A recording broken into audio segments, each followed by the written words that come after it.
Haleluya, puji Tuhan, Bapak Ibu Saudara yang terkasih dalam nama Tuhan Yesus Kristus.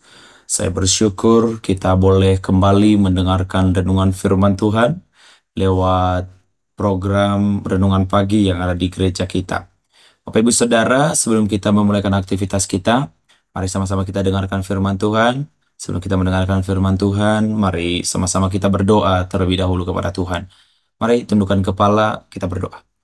Bapa Sorgawi yang kami kenal di dalam nama Tuhan Yesus Kristus, kami bersyukur berterima kasih buat kebaikan-Mu, anugerah-Mu dalam hidup kami Tuhan. Kami boleh kembali bangun dengan tubuh kami yang sehat, dan kami isi dengan kebenaran firman-Mu lewat renungan pagi hari ini. Tuhan, buka hati kami, buka telinga kami untuk mendengarkan kebenaran firman-Mu.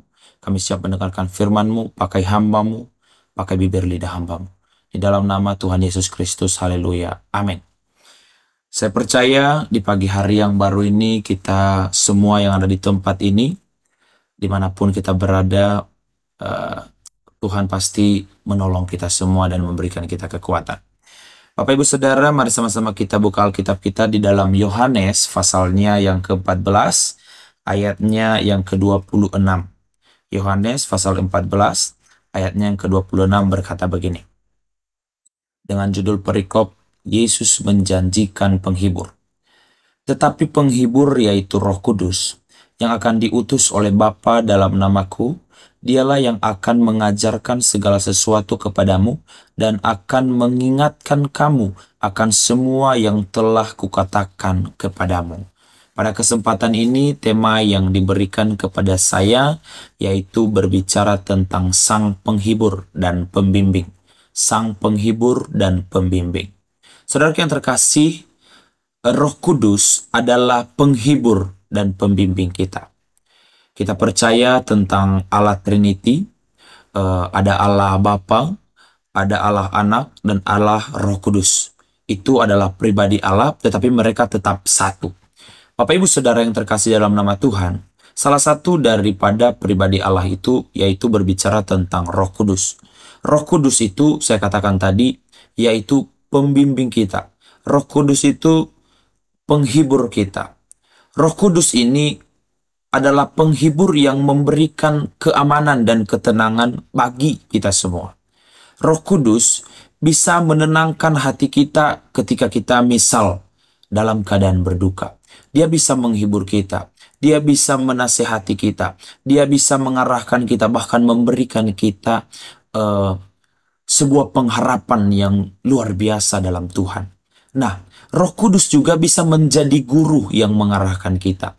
Dia bisa mengajar kita, dia bisa membimbing kita seperti yang saya katakan tadi. Ini adalah pribadi Allah yang sangat luar biasa. Ketika Tuhan Yesus naik ke sorga, dia meninggalkan Roh Kudusnya. Untuk apa? Untuk menemani saya dan saudara, untuk menasehati saya dan saudara, dan memberikan kenyamanan dan ketenangan dalam hidup saya dan saudara. Yang kedua, Roh Kudus juga bukan hanya menjadi penghibur, Bapak Ibu Saudara. Ternyata Roh Kudus bisa memberikan kita nasihat. Roh Kudus bisa membimbing kita dan dalam mengambil sebuah keputusan.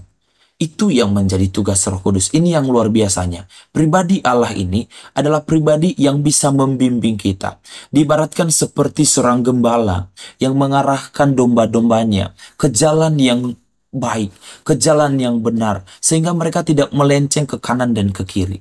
Saat saudara mengambil keputusan yang salah, Roh Kudus akan bekerja di situ. Roh Kudus akan mengingatkan saudara dan saya. Dikatakan tadi di ayatnya yang ke-26, Yohanes pasal 26 ayatnya yang Yohanes pasal 14 ayatnya yang ke-26, B berkata begini, segala sesuatu kepadamu dan akan diajarkan, dia akan mengingatkan kamu akan semua yang telah Tuhan Yesus katakan. Kata mengingatkan, Bapak Ibu Saudara, ternyata dia akan mengarahkan kita. Dia akan juga menegur kita. Itu arti kata mengarahkan dalam bahasa aslinya. Dia bisa menegur kita. Ternyata Roh Kudus bukan hanya menasehati kita. Roh Kudus bukan hanya membimbing kita. Roh Kudus bukan hanya menghibur kita, tetapi Roh Kudus juga bisa menegur kita ketika kita salah dalam mengambil keputusan, ketika kita dalam kadang kesesakan, ketika kita salah mengambil sebuah keputusan dalam pekerjaan kita. Roh Kudus bisa menasehati kita. Itu pekerjaan Roh Kudus. Maka dari situ saudara, Roh Kudus bisa menegur saya dan saudara. Roh Kudus bisa menasehati saya dan saudara. Dan Roh Kudus juga bisa menjadi penghibur, penolong, menopang saya dan saudara. Dia seperti gembala yang mengarahkan saya dan saudara. Itu sebabnya saudara bersyukur punya Roh Kudus. Saudara bersyukur punya Allah yang meninggalkan pribadinya ketika Yesus naik ke sorga. Ia mencurahkan rohnya. Dan katanya tadi, dia menjadi pengingat bagi saya dan saudara. Sebab itu Roh Kudus juga bisa menjadi pelindung bagi saya dan saudara. Maka dari situ saudara yang terkasih, Roh Kudus adalah hadiah yang indah dari Tuhan yang membantu kita untuk memahami firman Tuhan.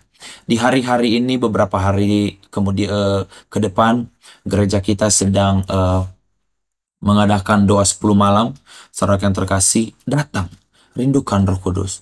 Dia akan membimbing saudara, dia akan menasihati saudara, dia akan mengerahkan kehidupan saudara. Oleh sebab itu, rindukan Roh Kudus untuk memenuhi kehidupan saudara. Bagi yang masih belum dipenuhi Roh Kudus, rindukan terus untuk dipenuhkan Roh Kudus. Bagi yang sudah dipenuhi Roh Kudus, rindukan karunia-karunia-Nya Tuhan. Oleh sebab itu, amin firman Tuhan, dan biarlah Tuhan memberkati kita semua, dan Roh Kudus terus berbicara buat setiap kita. Mari sama-sama kita berdoa. Terima kasih Tuhan, Engkau telah mengirimkan Roh Kudus-Mu, penghibur, penolong, penasehat, bahkan sampai menegur kami.